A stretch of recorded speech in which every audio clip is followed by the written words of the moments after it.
Hey everyone, welcome to the PC Perspective Podcast. This is episode 567 being recorded Thursday, December 5th, 2019. I'm Jim Tannis. I'm Jeremy Hellstrom. I'm Josh Walrath. I'm Sebastian Peak. And we're glad you could join us. We normally do these on Wednesday nights at 10 p.m. Eastern. Now that Daylight Savings Time is over, that's 3 a.m. UTC. I've been sending the emails out the last few weeks with the wrong time in it. But 10 p.m. Eastern on Wednesdays normally.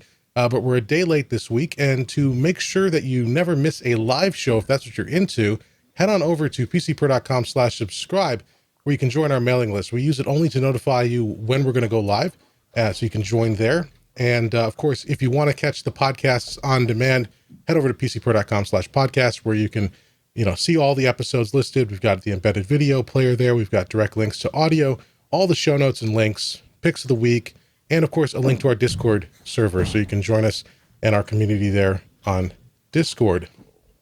But before we get started today, the last few weeks, I have a feeling that we're not getting through to some of you.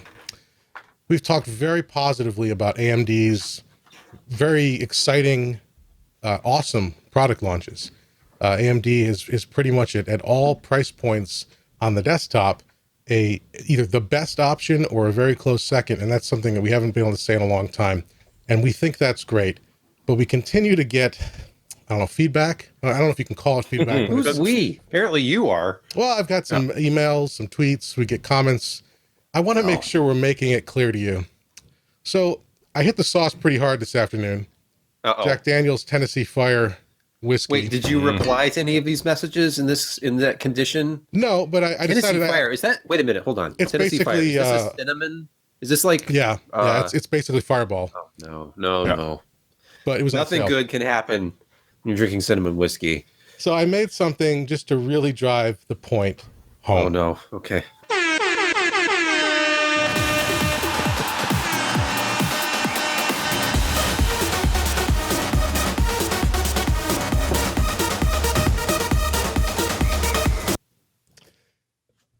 And if you don't buy an AMD CPU, Baby Yoda will cry. Yes, Baby Yoda was, for our audio only listeners, which I always have to remember is like 80% of our audience. That was a graphic with fireworks and spinning Ryzen processors, and Lisa Sue with Baby Yoda looking admiringly up at Lisa, and big red text flashing in her face saying, buy an AMD CPU.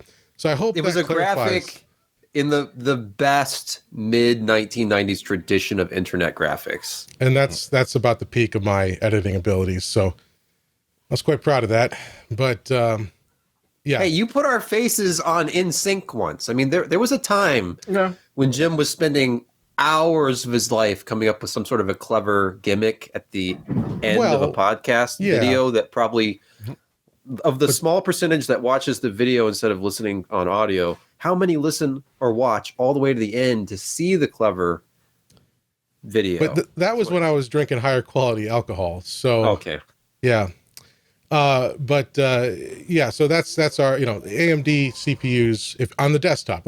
Because I hate myself, I'm going to say this, which will generate more controversy. Laptops right now, a different story.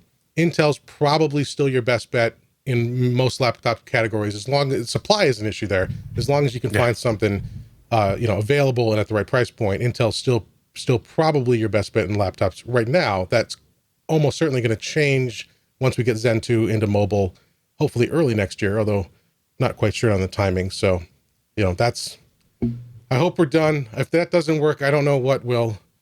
But anyway, let's move on and let's talk about something else that's mobile. And that is, of course, Qualcomm. Qualcomm had its big Maui. It's now, is this the third or fourth year they've done it in Maui? It's been pretty much every December for at least the last couple years, they've had their big conference out in Maui to announce their new products and their new strategies. We weren't able to go, unfortunately, but we've got some news here that of all the things they announced, the biggest is, of course, their mobile chipsets, the next generation of Qualcomm Snapdragon chipsets, being headlined by the new flagship 865. Tell us about this, Jeremy. Well, we've got 3 different chips coming out. One, the one that shows up there, the 865, is the higher quality is the fancy one. So it has 5G because everything has to get 5G in it. Now I'm pretty sure that the next chair that you buy will be 5G connected. It's in this case an X52 5G modem, and they're claiming in a perfect world with no humidity in a direct site and no more than a couple of millimeters separation to be able to hit 3.6 gigabits download, which is impressive. God, I hope that you have a good mobile plan, because otherwise you're going to be ruining your life within a couple of hours, especially since it supports 4K HDR capture. Again, it's just a huge, gigantic amount of bandwidth that you need 5G and workable 5G to be able to pull off. And they're suggesting that it's going to, or sorry, no, I've got it backwards. The 865 is actually 7.5 gigabits download. And you're going to see that in the Xiaomi Mi 10 smartphone very soon, and a bunch of others, as they come out, although good luck getting a 5G signal. The one I meant to be talking about was a 765 with the 52 5G modem and 4K HDR capture. But it comes in two flavors, just a plain old 765 and a 765G, which Qualcomm is suggesting will offer, they say, desktop level performance in gaming. I suspect wanting to get modern console level performance with a lot of the fiddles that they do to make lower quality sampling look much better than it actually is what you're going to see. But still, for a smartphone, that's pretty bloody impressive. At least I didn't see any specs on what the graphics are going to be in there, other than obviously it's going to be a Snapdragon product. I don't know if Josh, you had any chance to. It is Adreno? Okay. Yeah, it's Adreno. They didn't go too deep a dive that I saw today with the graphics portion, but they did talk about the CPUs and caches and that for the 865. And it's they're all ARM A77 based. They've got 4 big cores, and one is a prime core, they call it, I think. Okay. It goes up to like 2.83 gigahertz as compared to 2.5 something for the other 3. And then the prime core also has like 512K of L2 cache, and the other ones have 256, which is, your software has got to be really aware of what's going on, because having mismatched cache sizes is not great. And that's something that they ran into with the big little stuff initially, because this also has 4 A55 Cortex A55 cores, and each one of those has 128K of L1 or L2 rather. And so your software has to be really aware where it's throwing threads, and it can't do a lot of thread jumping on CPU cores because you've got all these cache size mismatches. And certainly they kind of solve that with the big little, and that low level stuff is going to go to the small cores and in low power areas and stuff that doesn't matter. The OS will shoot all that stuff there and shut down the big cores. And then in this one, they're just adding kind of another layer of complexity with one kind of super core that is going to be low latency, bigger L2 cache, stuff that needs addressed now is going to be going there. Didn't see a whole lot else. It's just got a lot of the regular ARM kind of interfaces that the memory controllers and the L3 cache, I believe they've got there, and how it connects to the graphics as well as the DSP and the AI stuff. AI is now becoming big, but they were showing real-time translation of audio, of vocal translation from one language to another that was being done in real time on just the CPU, and not like going through Google's massive servers out in middle of nowhere. So this looks to be a pretty impressive launch. It's all like 7 nanometer parts, and I think it's 7 NP, their new performance 7 nanometer process from TSMC is what Qualcomm looks to be to happening for this. And it's going to be first half probably. But it's going to be a 2020 product. Don't expect it in January, February, March. It's going to be well later on in the year. And, they're kind of the first big guys out there to have these next-gen parts and announcing it. And it's going to be one of the first A77. I think it's one of the first A77 cores out there. I can't remember. I mean, there's just so damn many Cortex. I thought the last I don't think there's Kieran had it, maybe. Well, let's see if there's a Cortex A78. There's not yet. Okay. Only A77 is the one that was announced earlier this year when I went down to England. Mm-hmm. Yeah, that's right. Yeah. Adreno 650 is listed for this, but of course there's no specs on that. I don't see a product page for 650 yet, so I don't know if they increase core counts or if it's just higher clocks.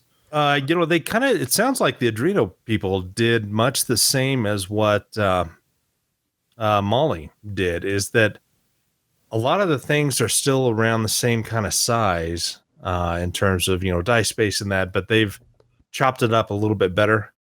They've allowed a little bit more flexibility. So, it's not radically different, but it gives you a significant boost in performance and capabilities.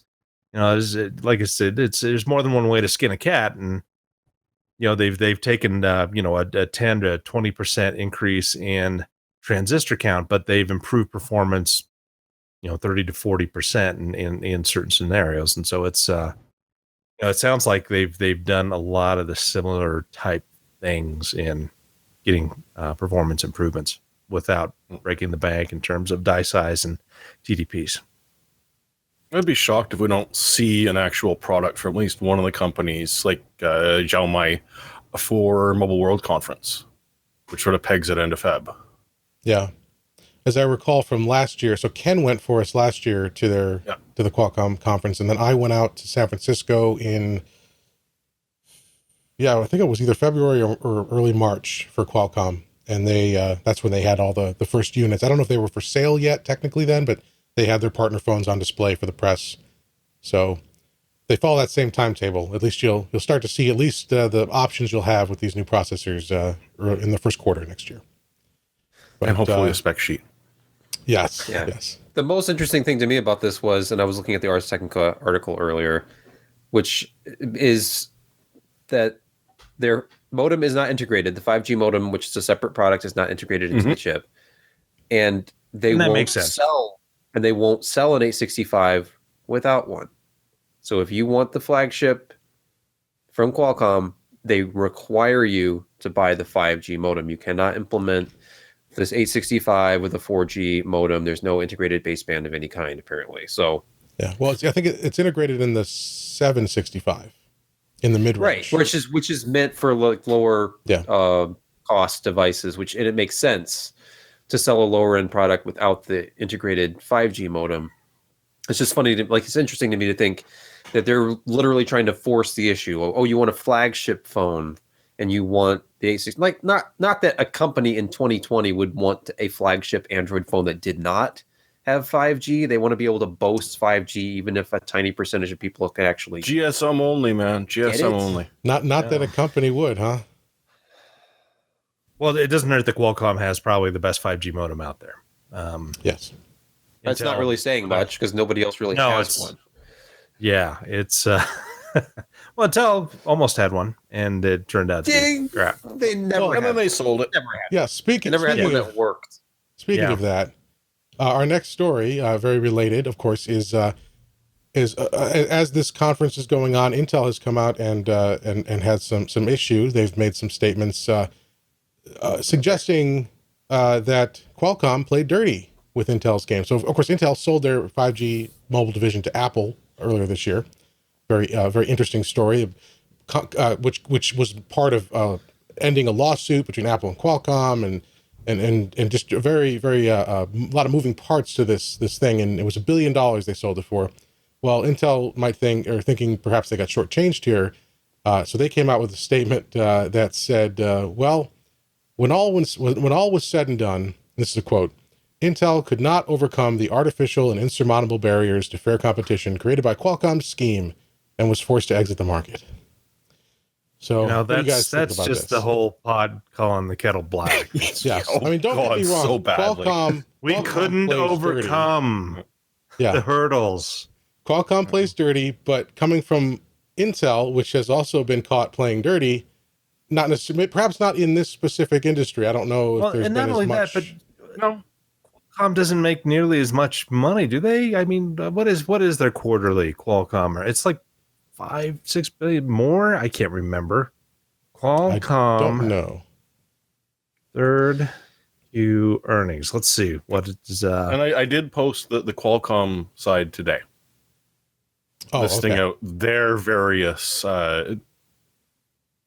foibles and the various fines that they're paying, and the fact that they've got some friends helping them out in their fight against the FTC. So we'll see how that appeal goes. Yeah, it looks like Qualcomm makes about 5 billion. Now, company's revenue for the quarter rose 92% to 9.6 billion. So yeah, they have they're about half the size. Mm-hmm. You know, half the amount that Intel's making. Yeah, and but they've had huge growth as well. Wow, last Q3 of last year was a $5 billion quarter. So yeah, they're not doing bad. Apple. They're bigger than AMD, so that's not saying much. It definitely helped to be back in iPhone for them because they took such a huge loss. Their quarterly, that first quarter after Apple had gone pretty much all Intel with the new phone, I think they were down a couple of $1 billion in revenue. They were getting a lot of their quarterly revenue, and still are, from Apple because iPhone sales are so strong. So, Yeah, well, at least that'll continue for the immediate future. Right, Apple's until plans, Apple of has their course. own modem, which they've Yes. developed from the Intel technology they bought. What was it? What was that company? Power VR, or who did they rip off in graphics? It was the Rip first. off. The first. The company that made the Imagination Technology. Imagination, is, was that it? they licensed, That's it. They licensed that to Apple for a long time, but I don't know The if first- they ripped them off. But they bought sued up them, PA or at least Semi they and threatened to others. sue them. Yeah.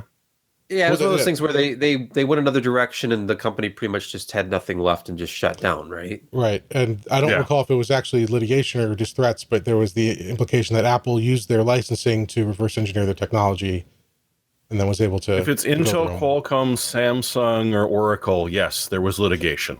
Yeah. Wait a minute. You Using can bet on licensing to reverse engineer the technology, isn't that the entire history of AMD as a CPU maker?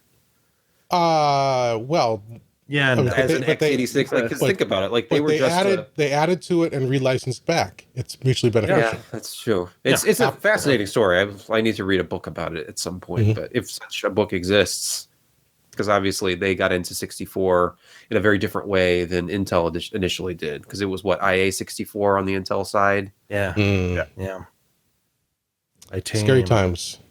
Yes. But speaking of Intel, so they may be in this new era of competition in one of their strong industries or one of their strong arms. They may be scaling back in other areas. Jeremy wrote up a story for us. Tell us what's going on with Intel. Yeah, I mean, if you didn't know Intel, you'd actually think they were in trouble because they're bailing on the modems, and now they're bailing on the new devices group, which was the connectivity stuff from the Internet of Crap straight through up to huge gateway devices for enterprise and internet backbones. It only makes Intel $450 million a year. So that's like you've got a paper out and you decide to drop one block and lose $10 a year sort of deal. But you know, on the other hand, it makes sense that Intel is sort of saying, you know what, we're having some issues here with moving up or changing our process. We're having trouble with getting stuff out and onto the market. So they've been not diversifying, but getting rid of a bunch of the various little projects that they've built up over the years, and seem to be trying to focus more on the core business of the desktops and the server CPUs. Divesting. So, you know, Yes, they're divesting themselves of excess baggage and mobile stuff.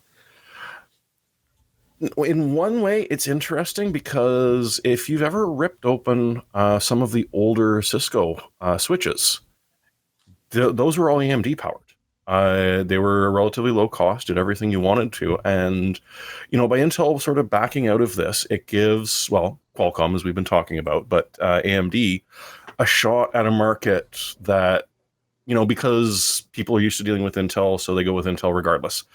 If they're out of the market, now you've got to go shop, figure out what's going on. Look, okay, do I want to go for ultra low power, but maybe not as much processing efficiency unless I stack a whole bunch up, or do I want to go something a little more power hungry and a little bit more powerful from AMD? It may actually be good for the market that Intel has sort of gotten their fingers out of these little bits, and we can all hope that it's better for those of us that are shopping for Intel processors, that they'll continue, they'll start improving a little bit, get AMD to even more fired up to compete, and maybe be able to buy them occasionally. All right. Let's turning to AMD real quick here. Sebastian, you have teased this story a few times in recent weeks, but we've got some more details on. You've mentioned it a few, or maybe it was in private, but I've heard you talk about this. Oh, you're talking about the mini PC thing, or? Yes. So it looks like AMD is going to be having some more Ryzen powered mini PCs coming soon to challenge the Intel NUC. Yeah, I mean, I was hoping for some sort of a new product announcement to correspond with this, but it's just an announcement of their initiative. If you remember a few years ago, I want to say it was Intel's 5x5. This was the precursor to what is now Mini STX, if that's the form factor. And I've done a couple of Mini STX projects. I think that's right. Anyway, the really small motherboards, the 5x5-inch motherboards, AMD has this 4x4 initiative. It's this new mini PC push where they've created an open platform, they're calling it, and they're basically creating this reference design that other people can adopt, and they have this list of embedded Ryzen processors with Vega graphics. So these are not the new APUs we've been waiting for. This is not the stuff that some iteration of is going to be in the new consoles next year. So we're not talking about Zen 2 cores with Navi. That was when I started looking into it, and actually I had to dig a little bit because in their press release, they only mention this V1000 and R1000 series. So I'm like, okay, what exactly are those models, and what is the core count? What are the GPU CU counts? So they're not astonishing. Like the highest level part is the V1807B. It's a 4-core, 8-thread processor that goes up to 3.8 gigahertz, Vega 11 graphics. So that's 704 unified shaders, up to 1.3 gigahertz clock speeds for the graphics. And then the memory support is actually up to DDR4 3200. So that's in line with the current Ryzen 3000 stuff. It's just, as with the Ryzen 3000 desktop APUs that have come out this year, they're a generation behind as far as CPU architecture and the graphics portion of it. So it's 14 nanometer stuff that ranges anywhere from 12 to 25 watts, configurable up to those high-end parts like that V1807B I just mentioned, which are 35 to 54 watt parts. So yeah, you can hit that 35 watt target that you need for the really small form factor designs and below, but I can't see Vega 11 being somebody's solution for like a small gaming type system. That's not what this is meant for, though. I was looking over the press release. If you read it, it's mostly focused on embedded systems for industrial applications, signage, that sort of thing, which is not exciting for end users necessarily. But there were some companies like ASRock, but it's their industrial side. So I hope that by next year, maybe this creates like building blocks for the continuation of the program with newer architecture, faster CPU cores, better graphics, and then you legitimately have something to test. And I was going to say test a 10th gen Intel NUC, but those don't exist. And when they do exist, according to Intel's own PDFs on their site that show the specifications of 10th gen NUCs, if you can find it, they're just using 14 nanometer stuff again with more HD graphics. So Gen 11 graphics not even in the NUC for the 10th generation. So you're still going to be better off. Yeah, you're still going to be better off with one of these Ryzen embedded solutions, especially that Vega 11 solution or one of the Vega 8 solutions, than you would be with an Intel NUC. So, and if AMD ever implements integer scaling, which is the thing I've been waiting for, that's why I was excited about Gen 11 graphics and an Intel NUC. I have this 8th gen Intel NUC behind me. I'm like, this could be like my retro DOS pixel art gaming station where I just have like DOSBox and a whole huge library of games on here. But there's no integer scaling with the HD graphics on that thing. And I think it has Iris graphics, but still, it's Gen 11 and up for integer scaling, I guess, with Intel drivers. But I thought I read recently that integer scaling was coming to AMD graphics. Or am I misremembering? I don't know. I don't think they've made any official announcement about that. I thought they did. Yeah, I could be totally wrong. It's going to be drivers, I think, available next year for probably Navi initially. Okay. Hey, perfect. I could be wrong. Here we go. Earlier this month, AMD prepping integer scaling for Radeon graphics. That's what I want for Christmas, AMD. Yeah. I want, and really, and I intentionally had been avoiding this because I didn't want to get caught up or waste time on gaming on these things when I have work to do. But the last processor review was that 10980XE, and I did gaming benchmarks as well, which I didn't have in the review. I'm still collecting data, but I did enable integer scaling because I had a RTX 2080 in there, and I just did a quick A/B, and I'm like, oh my god! Like the difference is, it's like looking at a dirty window that has like smear marks all over it, and then just cleaning it and looking through it again. It's literally that dramatic, where it goes from smeared and blurry to razor sharp, clean. Almost too sharp though. Like if you've seen like a 27 or so inch class high resolution monitor with an old 320 by 240 game running on it, those pixels are really, really big, and you end up having to like sit farther back, or else you're just like staring at mosaic. But I still prefer it to the blurred stuff. Yeah. What were we even talking about? I don't know what we were talking about. Yeah, something about mini PCs and college football or something. I don't know. No, at the hockey. Sabres are hockey. Calgary. Oh, okay. It's 3-1. No good. I was going to say, hey, you know, it's Thursday night. I'm missing the outstanding product that is NFL Thursday Night Football. Sure. Which tonight is 2 weeks left. Bears, Cowboys and Bears. Bears are beating up on the Cowboys. God, how do the Cowboys feel about playing 2 Thursdays in a row? What's up with that? They've who cares? It's the Cowboys. They've never lost on Thursday night. They've lost on Thanksgiving, but until tonight, it looks like they'd never lost on Thursday night football. Well, no sympathy for Dallas fans. Well, okay, no sympathy for Dallas team or owners. Period. You know, if you're a Dallas fan, I don't have anything personally against you. I just hate your owner and your franchise from Buffalo. Yeah. Hate is a strong word, Jim. It's accurate. It is. Yeah, it is, and I use it intentionally. Okay. Well, it's because, you know, Jerry Jones fired Johnson, his winning coach, because Johnson was getting all the attention, and Jerry didn't like that. Yeah. Johnson did get a lot of credit back in those days. Yeah. But look at what the team's done since then. I mean, look at all those. Hey, he got the Bears to give him $2 billion for a stadium. So yeah, that's a win. That's the game. Yeah, that's the game. They all play that game. It was a fun to move, get taxpayer funding for a new stadium. Watching Jerry Jones did that. Well, yeah. For the NHL. Watching Jerry Jones meltdown in his press box on Thanksgiving Day as they lost to Buffalo and Josh Allen. There was a lot of happy Bills fans in the tennis household that day. Speaking of melting down, that was a beautiful game. It was. That was a great game. Wonderful. But speaking of melting down or not, we've got some news from Phoronix. They took a look at the current gen EPYC processors, looking at their predecessors, so the new Rome stuff versus the previous generation, and they ran some tests, and one of the focuses here was efficiency. And what did they find, Jeremy?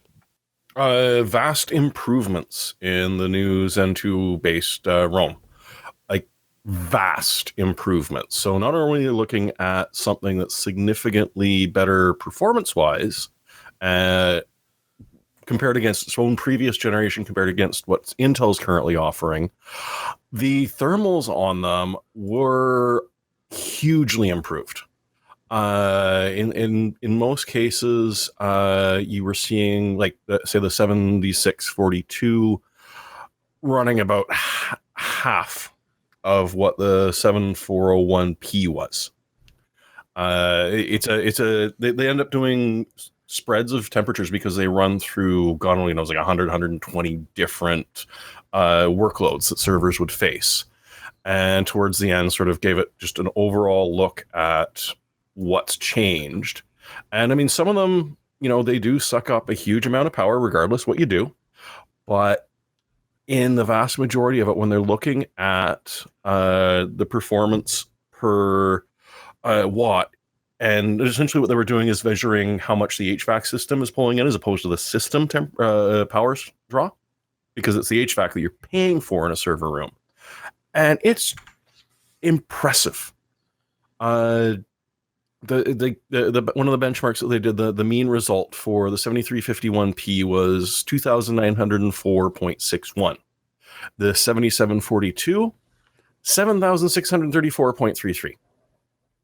That translates to a huge amount of money over the course of a year for a business. Just a huge amount. Even the very lowest one is beating or tying the most power efficient of the previous generation of Naples. So this is, not just a huge win for AMD performance wise, because when you're looking at it, one of the things is, okay, it'll cut my processing power down by that, which is valuable to me, but it's going to cost me how much more in cooling? And you can turn around and say, well, actually, it's going to cut your power bill significantly and provide you better performance. So it's just a huge win for AMD with this new architecture for EPYC. And they're going to make so much money off of this because it's a no-brainer to buy if you're upgrading. If you're doing a nice forklift upgrade, how would you not go with EPYC? Yeah, but this is why we can't have 3950Xs, damn it. Well, that's the drawback that's why we're not seeing those 3950s because, well, yeah, I mean, it's really pile of money over here and a smaller one over there. So yeah, we're going for that one. And we'll see if Intel. I'm sorry. Go ahead, Josh. And then they've got I was talking on Twitter today. I mean, they got features that Intel doesn't, and one of the biggest ones is if you're a big I/O guy, PCIe 4.0 is out, and it's only on AMD stuff. And I mean, Samsung, I think they released this past quarter their enterprise level PCIe 4.0 SSDs. They're like 1.5 million IOPS and 8 gigabytes per second, and 10 terabyte half height, half length sticks. I mean, just they're obviously very inexpensive products that we can pick up.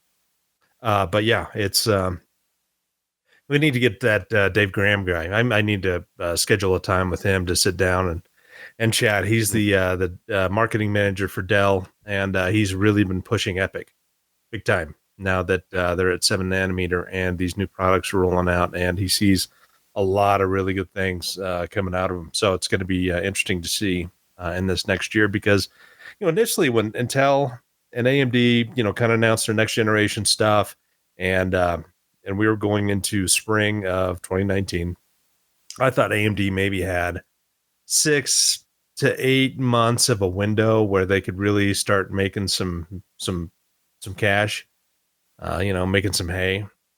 And then the more and more announcements that we've been hearing from Intel, that window is kind of enlarged. And now we're really, they've got a 2-year window before Intel has anything that's going to be competitive It's all going to be 14 nanometer stuff. I mean, sure, they're going to have some lower power 10 nanometer things that they'll shoehorn in. But it's all basically Skylake, and it's just not going to cut it anymore. And I mean, they still can't produce enough stuff for the demand that there is, and AMD is going to be picking that up. And yeah, it's going to be fun to see. We're going to have, a more healthy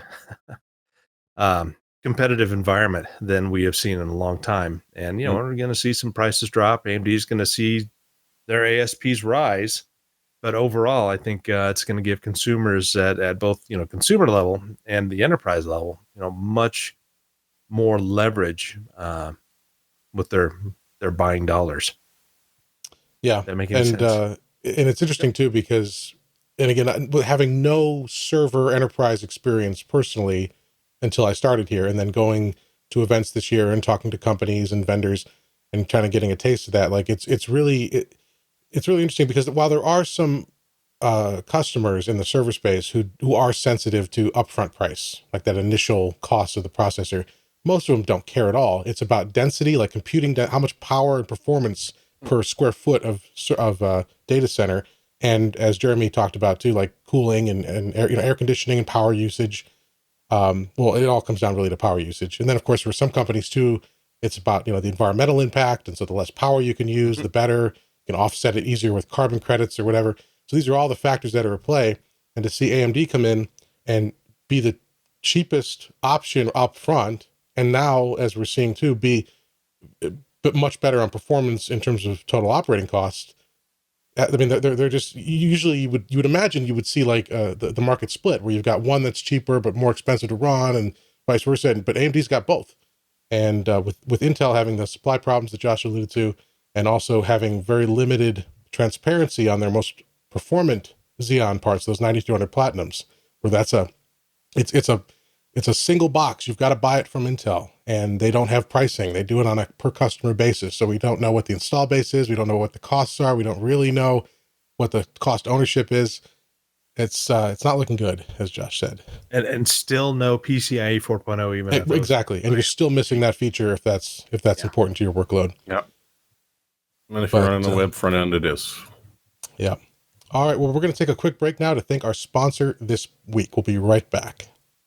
Today's sponsor is Capterra, the leading free online resource to help you find the best software solution for your business. What if you could make your work take less work? You can with Capterra. Capterra helps you find the right software for your needs fast, so that you can get back to business even faster. Compare thousands of software options, read reviews, and instantly narrow your favorites. You'll have more time in no time. Find the right software right now at capterra.com/PCPer. With over 1 million reviews of products from real software users, discover everything you need to make an informed decision. Search through more than 700 specific categories of software, everything from project management to email marketing to software designed for yoga studios and health clubs. For any business, small or large, and no matter what kind of software you need, Capterra makes it easy to discover the right solution fast. For example, here at PCPer, we needed a new link shortening service to help us easily share links to our articles in places like social media and podcast show notes. With Capterra, we found dozens of options, and we were able to quickly pick the right solution thanks to Capterra's honest reviews from real users of each app or service, easily comparable lists of pricing, licensing terms and features, and helpful screenshots and videos showing the software in action. And best of all, Capterra is absolutely free. No sign up, no subscription. Just head to capterra.com/PCPer for free today to find the tools to make an informed software decision for your business. That's capterra.com/PCPer. Capterra, software selection simplified. And we're back. Thanks to Capterra for sponsoring us this week. So moving on to the next segment of news, we've got a bunch of gaming related discussion. Moving away from enterprise and into the fun stuff. Frickin' finally. Yeah. So first off is NVIDIA earlier this week on December 3rd. They came out with an article called "Why Does High Frames Per Second or FPS Matter for Esports?" I'm going to say right off the bat, I'm not a fan of the style of esports with the capital E and the lowercase sports. I figured maybe a hyphen or the lowercase e, capital S. I like the lowercase e look better. That just looks weird to me. But anyway, you do you, NVIDIA. So their point here is they've got an article and a video, and it's based on some studies that they did earlier this year. And of course, it's marketing. It's NVIDIA. But they're talking about with both high, and they use it interchangeably, even though it's not technically the same, but they're talking about both high frame rate, so high frames per second, and high refresh rate on your monitor, and why that matters. And they've got some nice examples kind of illustrating it. And it's true, this is, you get smoother motion with the higher stuff, but where they kind of go a little crazy, I mean, I guess it kind of makes sense, but later on here, they argue, as Jeremy is prepping for us with the ominous music, they argue, where is it in this article, that it gives you a competitive advantage so that your kill to death ratio goes up significantly, up to 90%, when you go from a baseline of 60 hertz to 180. At least that's as far as they went. I don't think that's I'm sorry. So it's not hertz. This is the frames per second graph. So again, confusing. They've switched back and forth. But so if you start at 60 frames per second as a baseline, they're saying that if you go to 180 frames per second, see if I can make that bigger. Oh, I blew it. No, it didn't get any bigger. There we go. Look at that. What she said. Well, that hurts. But I count on my bellets tearing to be able to hit people. Yeah, so their point here is they've got a couple points. First of all, at the higher frame rates and higher refresh rates, if you turn VSync off, your tearing is less noticeable because there's just less update. The updates are happening faster, so the tearing isn't as noticeable. Also, the motion's smoother, so that if you're aiming at somebody and it appears to you that they're this far behind, but they're actually right in your sights, you can kill them.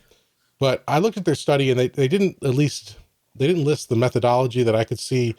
I'm not sure they're controlling properly here, because that's a significant change. And I think it might be likely that someone who's going to spend the money to get the graphics horsepower to get to those frame rates and then buy the fancy monitor that can do that refresh rate, they're probably more into gaming.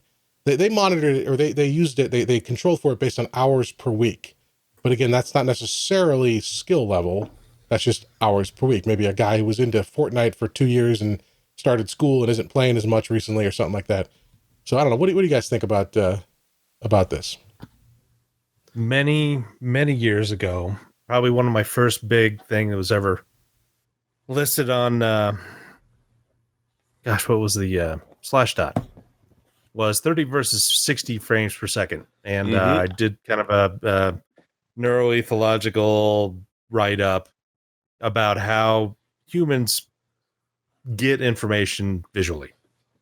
And, my conclusions back then were like, 72 frames per second. And this is back in CRT days. And tied with 72 hertz was a nice thing to keep you mostly flicker free, but also, the stuff going faster, because 30 was just too slow. 60 was much better, but going up, and again, we're talking Voodoo 2 time and Voodoo 3 when they were coming out, and CRT monitors that were giving you maybe 85 hertz for flicker free type gaming. But after I'd written that, I get quite a bit of data and links and other studies that people pointed me to. And I mean, like the Air Force was doing visual type testing, back in the 60s, where they would flash something at 1/250th of a second, just an image on a wall. And the people were able to, actually identify that. I mean, just the visual acuity of someone who is trained in that stuff is really, really high. And so they'd have some kind of Russian fighter. They'd flash up there to these pilots that they were doing tests on. They're like, yeah, that's a MiG-21. And, their accuracy was really, really high. And after about, 250 frames per second, the things really became muddled and it wasn't there. But yeah, I think that we're seeing up to that kind of area is you will have measurable positive impact because you're getting closer and closer to reality, the way, photons and hit your rods and cones. And if you think about, the cones themselves, they can actually be activated neurologically by even just one photon. So you can see that the human eyes are very, very sensitive. Now, there's also another incredibly component of poorly that. designed, but that's a different discussion. Yeah, but the other component to that is training. Is that you can put somebody in front of a 240 hertz monitor and they won't see any difference in their gaming because they've just never spent enough time in training their brain to get all that information in. But, people who spend hours and hours in front of it and game and practice, their visual acuity actually goes to a much, much higher level, and they're able to actually utilize more of the information that's coming to them through this high frames per second screen. And so, it's a better simulation of reality because you're not at these strange 30, 60 frames per second, 60 hertz and in a regular LCD, which, once you go 144 and above, it's a whole different ballgame. And especially if you spend any kind of time there at, 120, 144, and then go back to a 60, you're tearing your hair out. And so, yeah, it's a combination of human physiology as well as training. And so I agree 100% that the higher the hertz, the better it's going to be, just because there's so much science behind, how humans, behave with their visual subsystem, both, physiologically with the eyes and then with the brain. But again, training is an area that is often overlooked with these things. Yeah. So it's, it's something that we're going to hear more about. And now that LCD technology has gotten to the point where it can do this reliably and in good quality, it's neat to see. But this has been, 50, 60 years in the making to get us to this point. Yeah, and I want to clarify, I'm not at all suggesting that frame rate doesn't matter or that refresh rate on your display doesn't matter or that higher isn't better, at least to a point as far as I've experienced. Like going from 60 to my first 120 hertz Asus display, like, when was it? When was that first one that came out? It was 2013 or something. I had to buy it from NCIX from Canada. Paid like a boatload in shipping and customs, but it was amazing.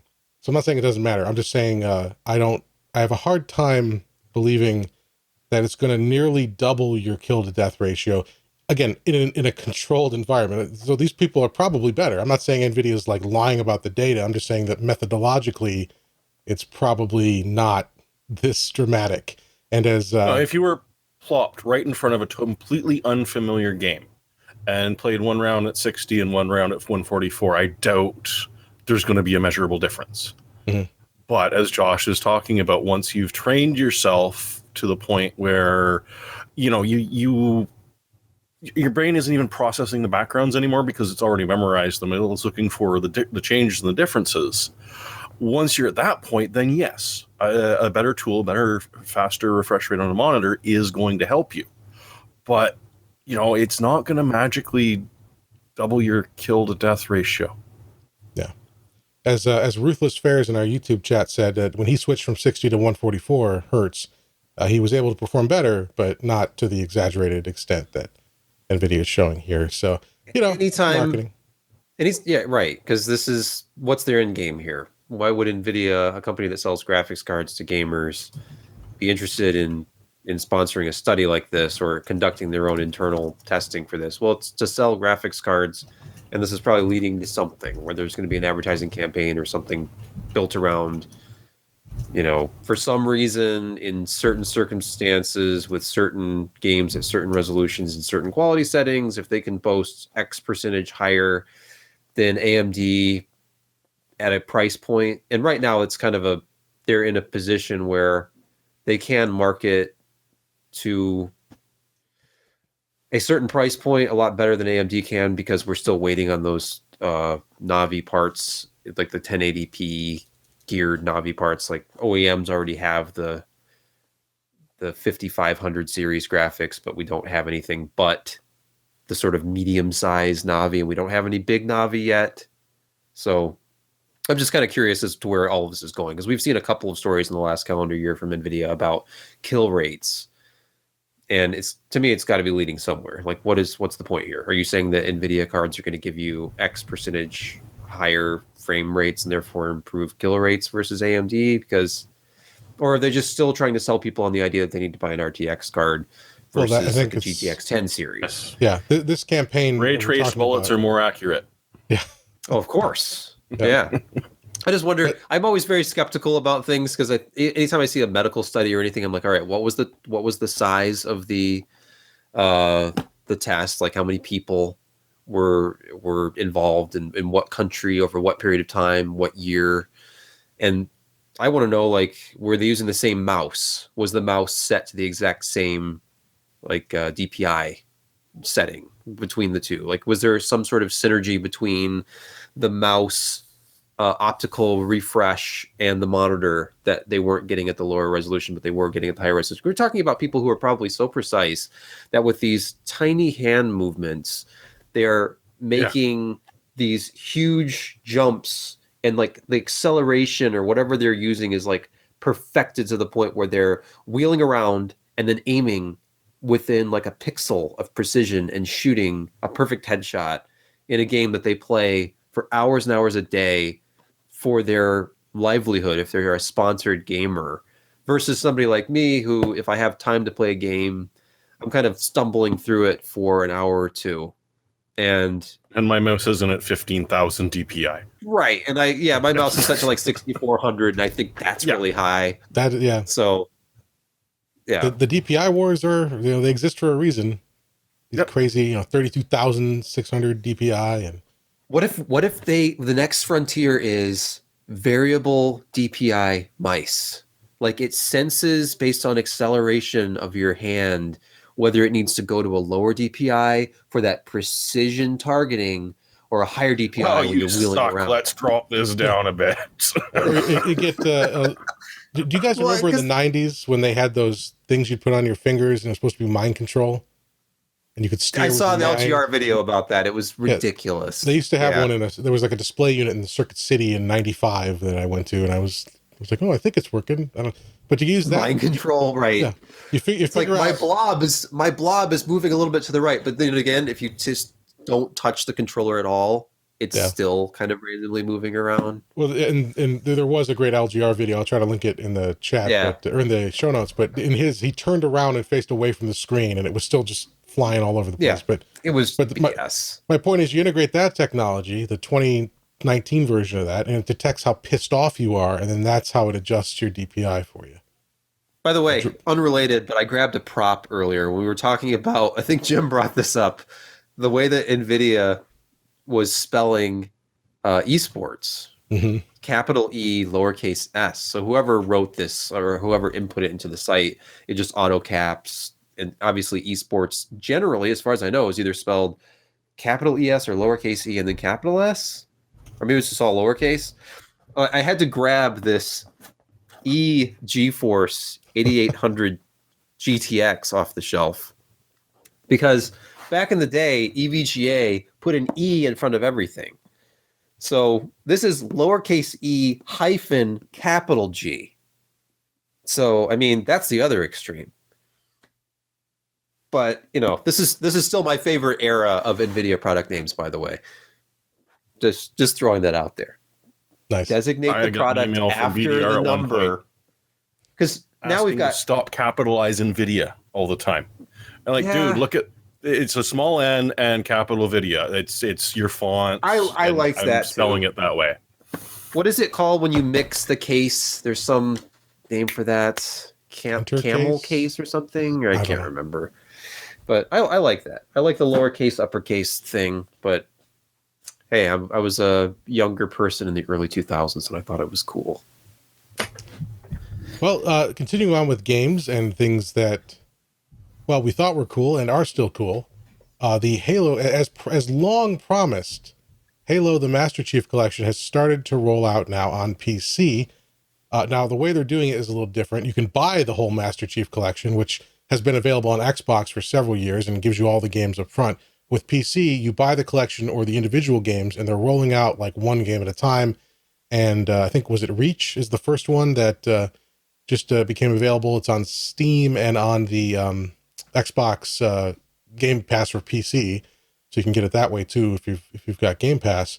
And it looks like they're going to be supporting modding, because there's some, as Scott wrote up for us, there are some features that have been discovered that are going to allow the disabling of the anti-cheat mechanisms in the code. So obviously that would be integral for many different types of mods, and having that as an option is going to be real interesting as people get their hands back on these classic Halo games. I never played Reach. Do you guys play Reach? I never really played Halo. 1 through 3. 1 was big because 1 came out our freshman year of college, and that was the LAN party game. It was the launch title of Xbox. Yeah. Yep. I saw a Reddit post where somebody posted a picture of the original Xbox dev kit, and it's towers, and their title was today I learned that the original Xbox dev kit was basically a PC. To which the top comment was, the original Xbox basically was a PC. PC. So Brilliant. yeah, It was a Celeron Pentium 3 with a PC, wasn't it? Or was it GeForce 4. it Celeron? was. Okay. Yeah. I've got one. I should actually do a teardown video to educate people. Like, this is an original Xbox. This is what's inside. And yes, you can install a different operating system on it. It was very popular to mod those and put emulators and stuff on them. And Just put not hard enough drives in memory. them. Was Yeah. 64 megs? Yeah, that was if even.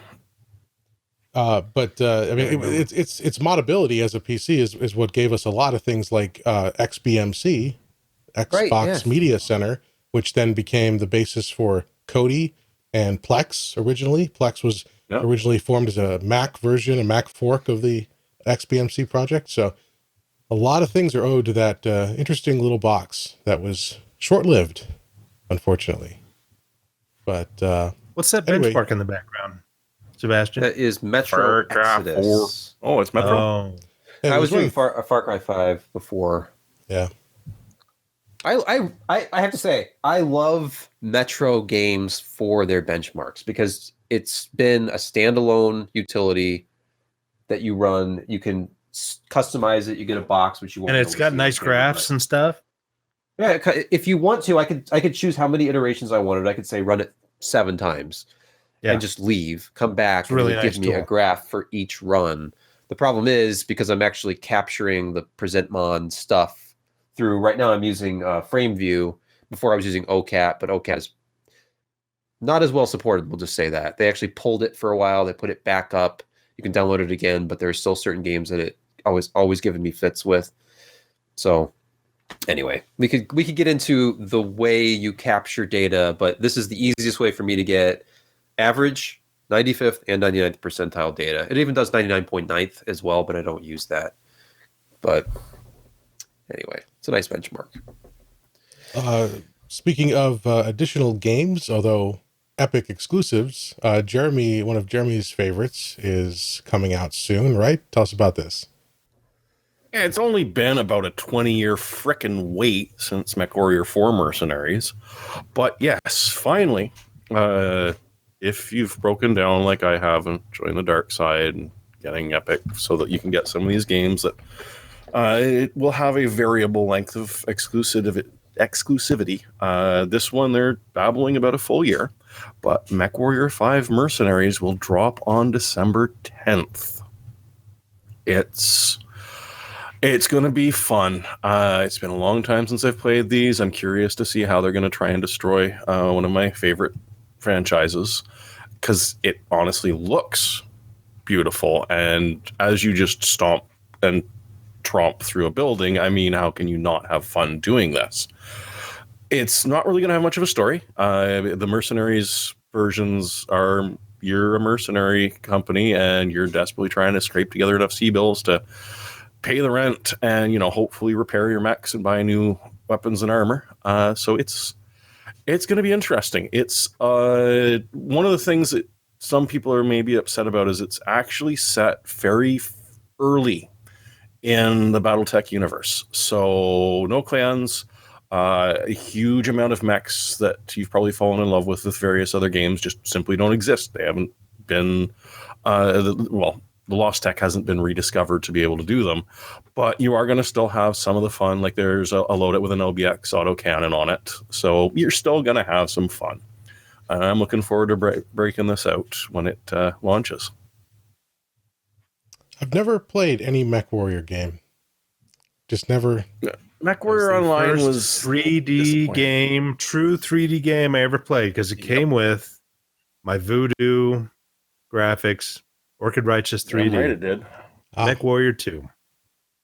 Nice. Well, that's something to look forward to. Beautiful. Epic exclusive, but you'll find it December 10th. And continuing on the Epic train, I believe this one's a little more controversial because there's a game coming out, Phoenix Point, and wasn't this one something that was promised Steam in the crowdfunding and then switched to Epic later on? They did it on Fig, which is a little bit different than a Kickstarter. Essentially, you're pretending to be a vulture capitalist and getting money from people. And they did say that it was going to be available on various platforms. They didn't say it was going to be exclusive to Epic Store because, well, among other things, Epic Store didn't exist when this was first kicked off. But this will be fun because this is Julian Gallup, who is one of the original developers on XCOM UFO Defense. The horrible game where you just tended to die horribly or run out of money or the government turned against you. And it was not an easy game. So they're going to hold on to that style where, as opposed to the XCOM with a dash, without a dash, you're not going to be able to win every mission. You're not going to be able to pick every mission. There's so much stuff going on in the world that you have to pick and choose what you do and live with consequences, as opposed to maybe missing, maybe eventually having you can pick this path or this path on a certain mission. In this case, no, you're going to be completely and utterly overwhelmed, so that you feel more like there's a huge alien invasion going on and you're barely sticking around. And to make it a little more interesting, there are 3 human factions, and being humans, well, they've got their own take on how things should be, and you are Phoenix Point, sort of a 4th faction. And so you have to choose whether you're going to work with these guys or not. And humans being humans, you can be guaranteed they're going to go to war with each other, regardless of the fact that, the planet's facing extinction. So it's going to be rather interesting. It should, and again, it's kind of annoying that it's out only on Epic. It's been out in beta for a little bit. I didn't pre-order it, so I didn't get a chance to play with any of the betas. But the actual game is out now, and you can pick it up if you so desire. It looks interesting in the variety of ways that I've described, and although I don't know exactly how they've implemented it, apparently you can take over a soldier and aim the rifle manually. So if you've got an enemy who's got a shield, you're able to move your reticle where you want to be hitting to above the shield to try and clip them in the nose. That picture reminds me of the 2 Spider-Men pointing at each other. It does, kind of. And the other thing is that because they've got the physics to handle it, if you are pretty damn sure you know where an alien is who's obscured by a wall, shrubbery, or whatever, you can take the shot, and if it can penetrate, it will penetrate and hit them. So a lot of things stacked up on it, but faith with the person who's at the head of it. So we'll see. I haven't picked it up because I've got so many other things to do right now. One real quick thing that I saw on Reddit recently, there was a recent Rick and Morty episode that Rick has a computer, and he's using the computer in the plot to analyze fecal matter. But if you zoom in to the graphic, to the screenshot, there's some interesting details about the hardware he's using, and some intrepid Reddit users went in and wrote it all and summarized it for us. So let me zoom out a little bit there. So interesting. The fictional computer, of course, that Rick is using is a 128-bit AMD CPU, named the QX3700 Plus, but it's running at 7.99 hertz. So they're speculating maybe this is a quantum computer, that the Q stands for Q, and so that describes the discrepancy there in the operating frequency. The PC has about 400 terabytes of storage on an NVMe SSD, and interestingly, it has 3.5 exabytes of memory, system memory. So it's a little overkill, especially compared to the storage, and it's running a custom Debian Linux distribution. So just a little quick thing there, fun thing about that we noticed. I guess I can't keep up on my the outrage trends. I guess the Rick and Morty community is supposedly toxic or something, and something about Szechuan sauce. I don't know. I enjoy the cartoon, so seeing the little details there and seeing the creators give AMD a little love, that was fun. All right. Any other news before we jump into the reviews? Any topics or points you guys want to make? No other news. Are your feet wet? Yeah. I think we'll have more to talk about next week. Let's just put it that way. And I want to point out too, way back when we ran our little AMD promo teaser, I said Baby Yoda. I said that for convenience. There was several people who called me out. I want to clarify. I understand that it's not Yoda. That is a baby, a 50-year-old baby of the species of whatever Yoda was. And we say Baby Yoda. I also said Baby Yoda, but I haven't seen The Mandalorian at all. It's good. It's real good. Yeah, but Disney ain't getting my money. Disney Plus? Are you Disney Plus household, Jim? Well, I am. I got the trial with, or it comes with Verizon, or one of the things we subscribe to gives us Disney Plus. So we've got Disney Plus. But it may be on our Plex server. So there's no such thing as a Plex server. No, I only use Plex to access media that I own. There's free TV content. Yeah, that's true. And Microsoft training videos. Yeah. You can just watch The Terminator right now on Plex for free with ads. Like there's like 20 of them throughout the movie. Are they it's like watching it on cable. The Terminator was originally released, because that would actually be great. That would be sweet. No. Yes, I would watch those. Typical streaming ads. You get like the same ad 3 times in a row every 5 minutes. Yes. Yeah. But just to clarify, if you're curious, the Plex service just the other day launched a free content thing so that everybody's libraries, because with everything Plex does, it's opt out rather than opt in, unfortunately. But a movies and TV category appeared, which is full of mostly B content. There's a couple good movies in there, like Terminator, but it's a lot of B-rated or B-level movies and TV shows, and they're free to stream, but with ads inserted, like most of those ad-supported services. So a little controversial on Plex's part, but you can turn it off if you don't want it, thankfully.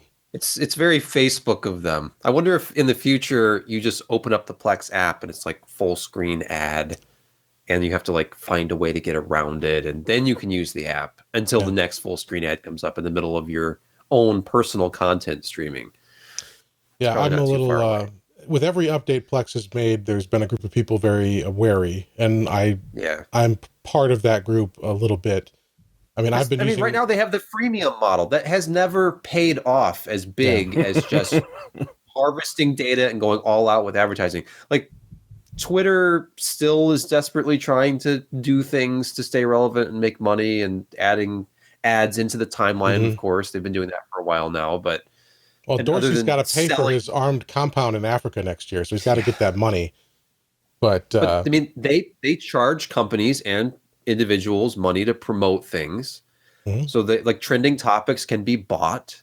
That's where they make a large portion of their money, because advertising isn't that big on Twitter compared to Facebook, which is all advertising, and you're just literally signing up for a service to just give them as much personal data as you possibly can, learning about what you like, what you don't like, what you like to buy, and they sort of persistently follow you through the web and monitor everything that you do. Maybe Plex will go down that road too. We don't know. It would be a shame. There'll be something else. There'll be something else to replace it eventually. Well, there's Jellyfin, I think is the name. It's a open source fork of Plex from before they went to their new unified system. So there's that. Then there's Kodi and Ember or MB. There's options. Roku's desperately adding new stuff. Yes, but anyway, let's get through the reviews. And first up, real quick, we'll look at a power supply from Lee. Now, this is a bit of a rehash here. It's the Silverstone SX. That's an SSD. Well, no, it's The just first time I saw it, I thought it was an SSD. Yeah, it's just a very clean shot of an SFX power supply, the side of the power supply. So we've got here a Silverstone SX700 PT. Now, you may, if you are a fan of Lee's power supply reviews, which you should be, because he does a great job going into measuring all the efficiencies and performance and variables and all that.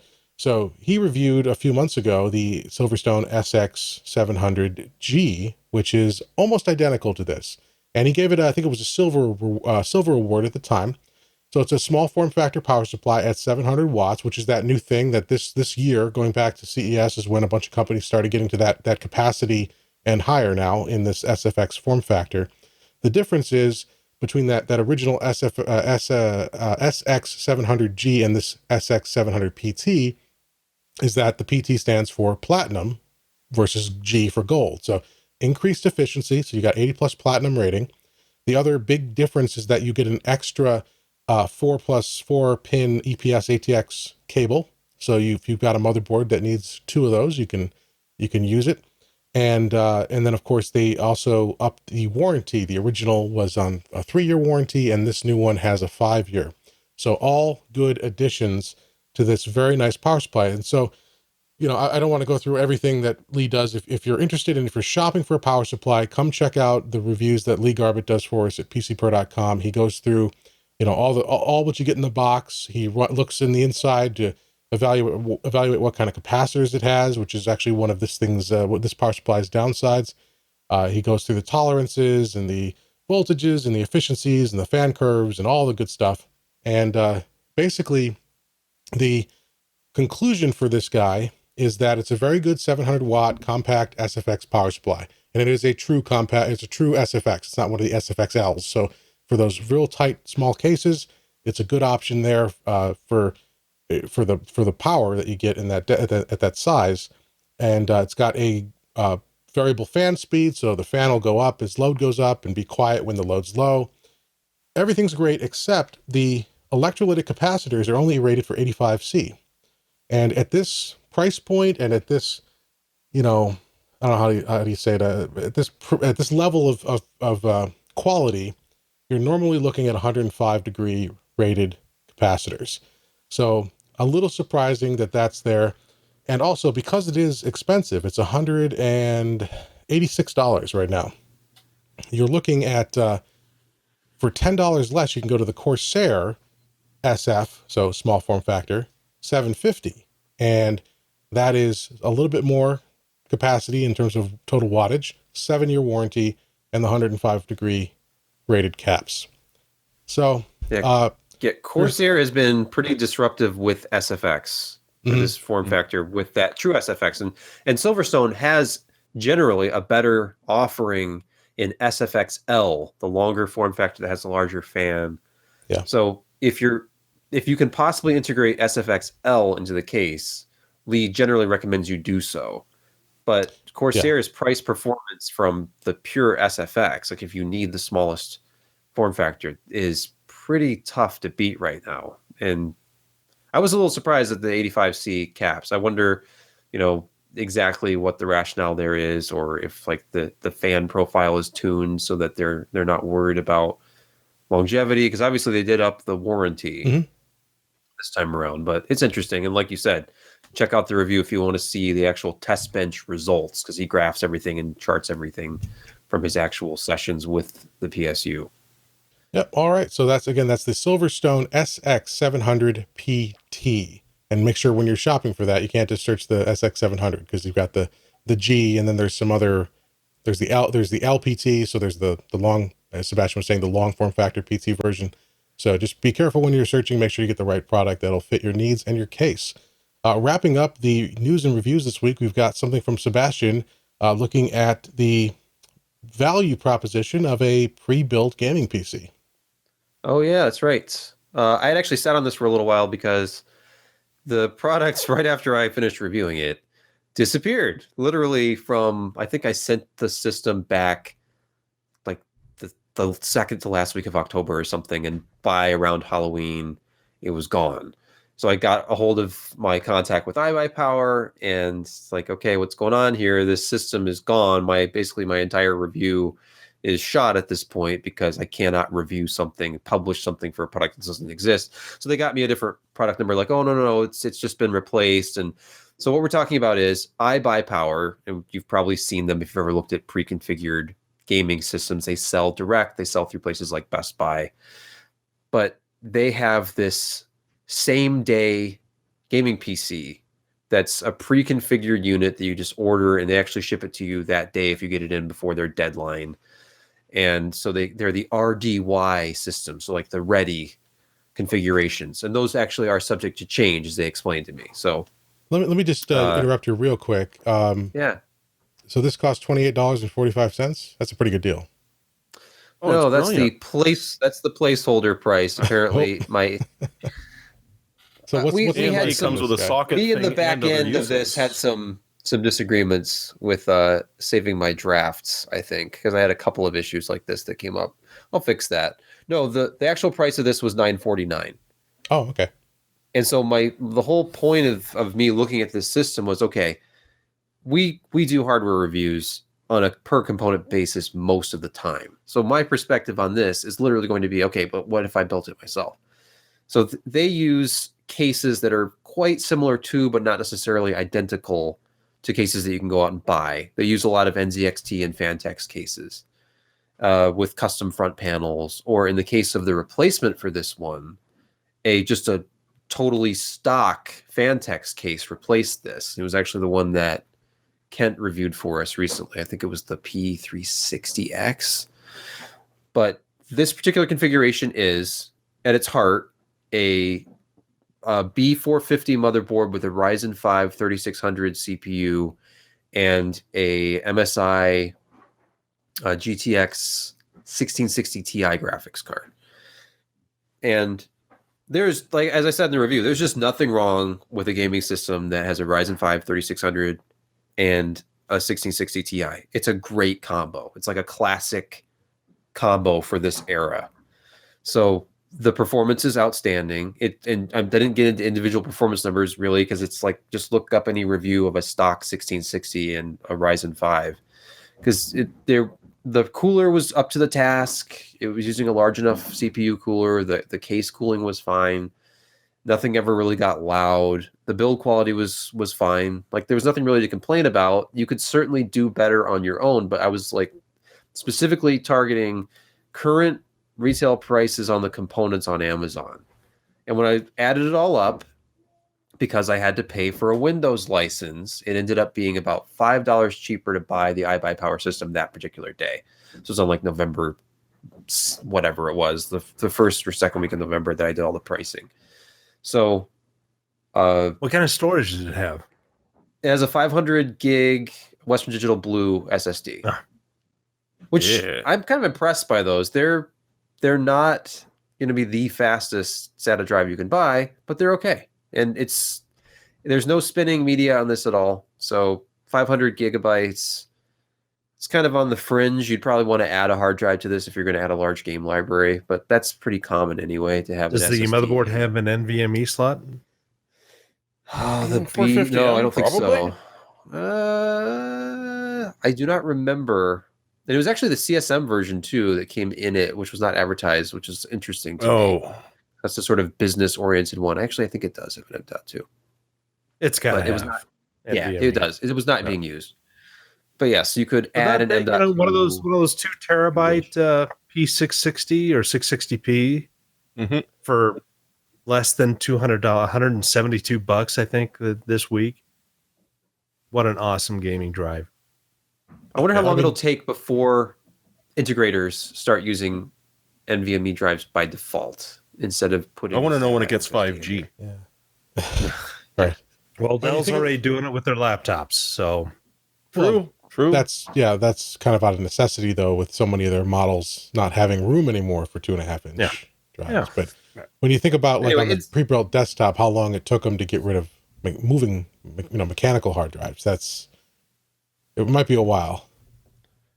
But because so many motherboards have the slots, as Josh pointed out, you don't even need to go for a 2 terabyte. Get a 1 terabyte 660p or Corsair, was it Crucial P1 or Samsung QVO? These things are all about $100 for a terabyte. Yeah. Pop it in there, you're good to go. Anyway, yeah, like I was saying, value proposition hinges on whether or not you have to pay for the OS. So if you're putting a Linux build together, if you already have a Windows license, or if you're going to do that Windows upgrade thing with a Windows 7 key or something and grab yourself Windows 10, then you can absolutely build this exact system for about $100 less. But I was impressed that the difference between DIY and this system literally came down to the Windows license, which to me, they're pricing it right if the only way you could build it cheaper is if you didn't have to pay for the OS. So, iBUYPOWER, if you're not familiar with them, they use off-the-shelf stuff to build their systems. It's not like Dell, where they actually have a Dell OEM motherboard that's made to a specific specification where everything is like just enough to power the CPUs that they've qualified. There's certain memory types or certain memory speeds. And that PSU is not ATX. It's got its own friggin' custom plugs nowadays. Yeah, like the Aurora series, if you've ever worked on one of those, it uses a kind of an unusual power supply size. It's similar to ATX, but it's always just a little bit different. And the harnesses and stuff, we don't even want to go down that road. But what was the Newegg brand PC? Was that like CyberPower? I can't remember. I thought iBUYPOWER. That was a while ago. Yeah, I thought it was iBUYPOWER was Tiger Direct / Circuit City / whatever else their parent company now owns. But you see those things in like Costco and stuff now, I think.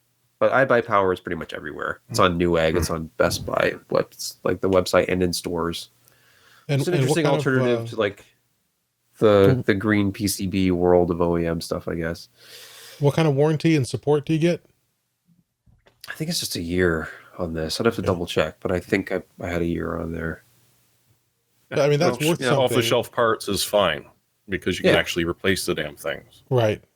But yeah, I mean, if it really comes down, if you have, again, with that license, with the Windows license, if it comes down to a few bucks, like for some people who don't have the space to put together a PC or don't want to, or are not comfortable with it, it's their first one. This gives you this. I mean, you have an upgrade path too, like because it is off the shelf, you can pop it's all standard stuff.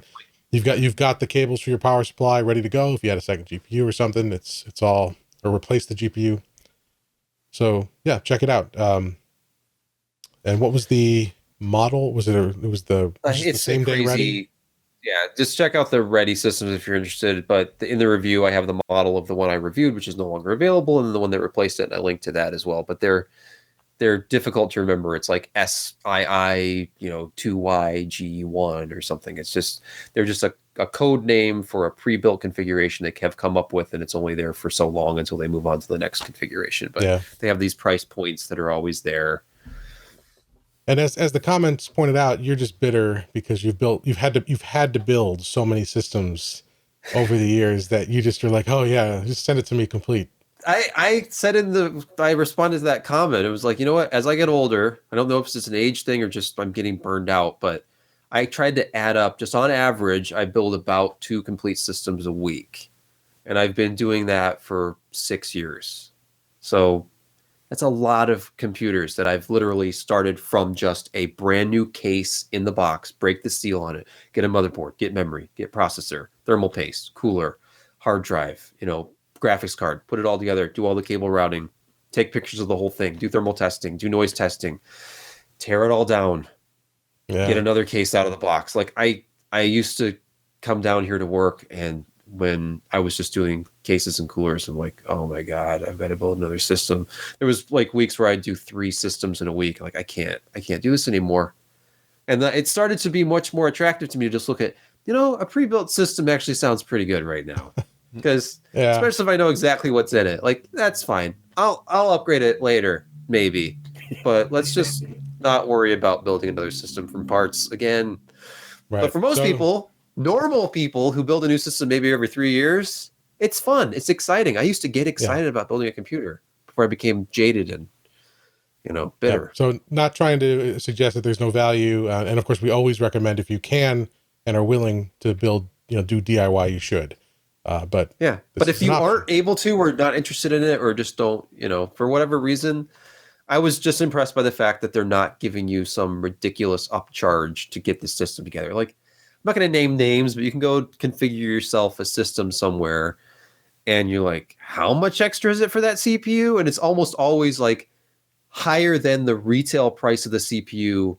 Plus, you have to consider, like, if you're looking at a system with a Ryzen 5 and you want to upgrade to the newest Ryzen 9 instead when you're at checkout. Like, memory and hard drive speeds, they nail you. Yeah, it's like, wait a minute, you're going to charge me $600 or $900 more for this CPU, which is already more expensive than the CPU itself. But then it's not like I'm even getting a discount. You're not taking away the $200 I'm saving for the base CPU. You're charging me $1,000 more for the higher end one.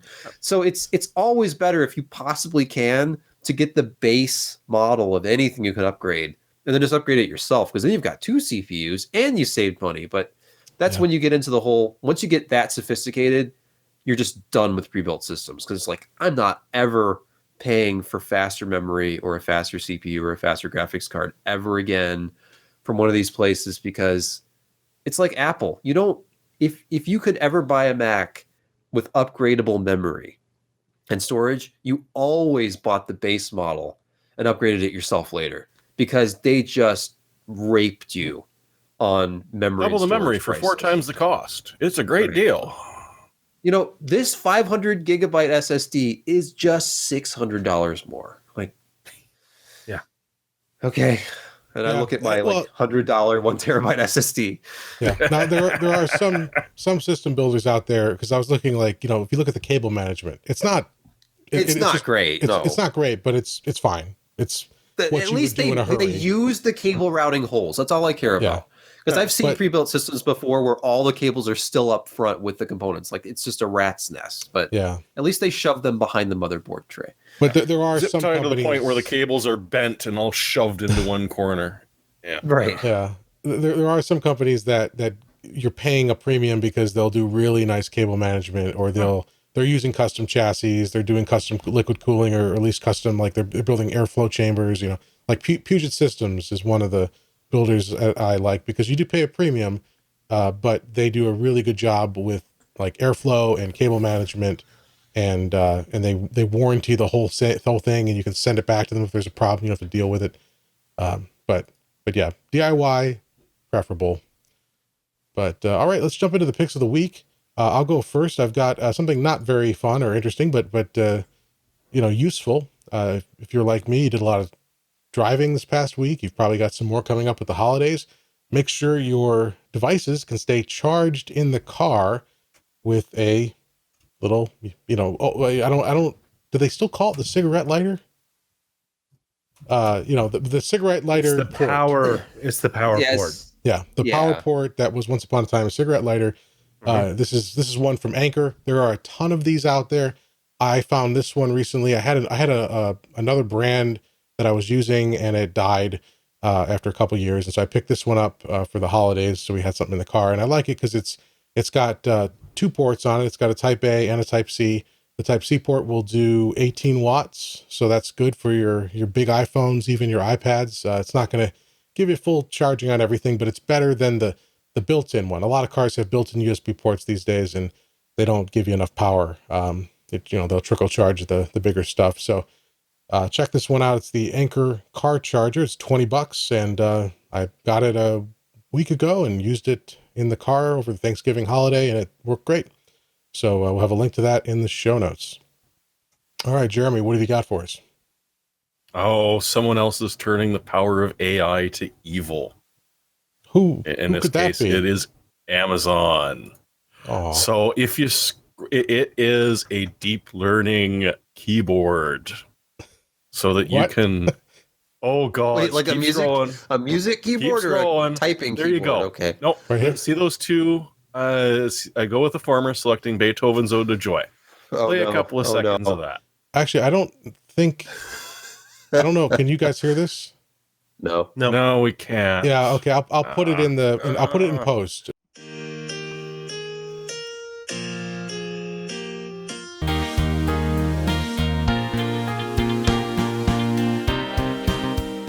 The description is pretty accurate. So you take say your Spotify thing and you feed it into this with it's the Deep Composer console, by the way.